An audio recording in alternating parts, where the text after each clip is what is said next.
घड़ी का कांटा जैसे जैसे आगे बढ़ रहा है, पाकिस्तान में घबराहट जोर पकड़ती जा रही है। वैसे भी भारतीय सेना को ग्रीन सिग्नल मिल चुका है और उधर दिल्ली में लगातार बैठकों में आतंकवाद को मुंहतोड़ जवाब देने की युद्ध स्तर पर रणनीति बन रही है।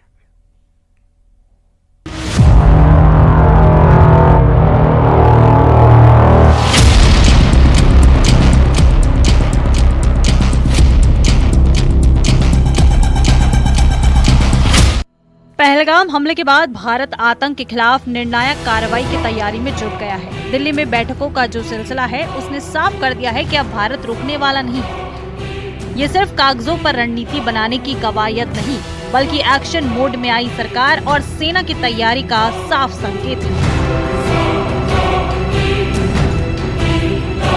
दिल्ली इस वक्त देश की सबसे संवेदनशील मीटिंगों का अड्डा बन चुका है। हर घंटे हर बैठक से ये मैसेज बाहर आ रहा है कि भारत अब चुप नहीं बैठेगा। दिल्ली में एक्शन प्लान वाली बैठक, सबसे पहले सीसीएस की बैठक, दूसरी सीसीईए यानी आर्थिक मामलों की समिति की बैठक हुई, तीसरी सीसीपीए यानी cabinet committee on political affairs की बैठक हुई। इतना ही नहीं, बीते हर घंटे की हलचल बहुत कुछ संकेत दे रही है। इसे ऐसे ही समझा जा सकता है कि बीते मंगलवार से एक के बाद एक कई बैठकें हुई। पहली बैठक गृह मंत्रालय में देश के पैरा मिलिट्री चीफ की थी। दूसरी बैठक प्रधानमंत्री आवास पर हुई, जहां पीएम मोदी की अध्यक्षता में तीनों सेना प्रमुख और रक्षा मंत्री शामिल हुए। इसी बैठक में सेना को किसी भी कार्रवाई के लिए खुली छूट का ग्रीन सिग्नल दिया गया। इसी बैठक में ये कहा गया कि सेना को कब, कहां और कैसे एक्शन लेना है, ये सेना को ही तय करना है। इसके बाद पीएम मोदी और संघ प्रमुख मोहन भागवत की बैठक हुई। यानी दिल्ली की सड़कों पर शांति है, लेकिन मीटिंग रूम के अंदर युद्ध स्तर पर रणनीति बन रही है। पाकिस्तान को इस शांति में आने वाली आंधी की भनक लग चुकी है और यही वजह है कि इस्लामाबाद में घबराहट साफ नजर आ रही है। Bureau report, news 18।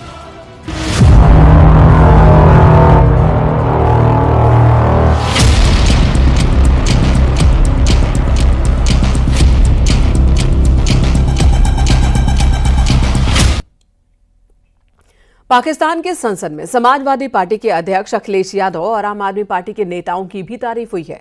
तारीफ पहलगाम हमले पर दिए बयानों को लेकर हुई है।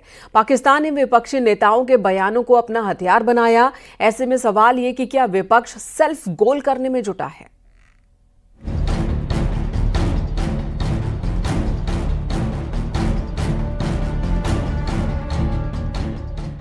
जम्मू कश्मीर के पहलगाम में हुए आतंकी हमले ने पूरे देश को हिलाकर रख दिया है,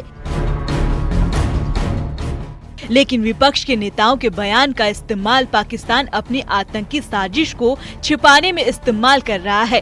पहले बयान सुनिए। ऐसे भड़के माता है, यकीन करें कि उसकी पूरी इंडिया की जो अपोजिशन है वो भी उसकी मजम्मत कर रही है। अभी आप जाएं, जो जैसे दिल्ली के सीएम ने उसकी मजम्मत की है, दिल्ली में आम आदमी पार्टी के जो लोग हैं उन्होंने उसकी मजम्मत की है, उत्तर प्रदेश में आप जाएं समाजवादी पार्टी ने उसकी मजम्मत की है। किसी ने भी मोदी को इतनी सपोर्ट नहीं दी। उसको कहा है कि ये तुम्हारा वाकया है, तुम पहले ही मुसलमानों के खिलाफ हो, अभी तुम्हें जो है अपने के लिए कोई ना कोई कवर चाहिए। तो हमें इस चीज को उसी तनाजुर में लेना चाहिए।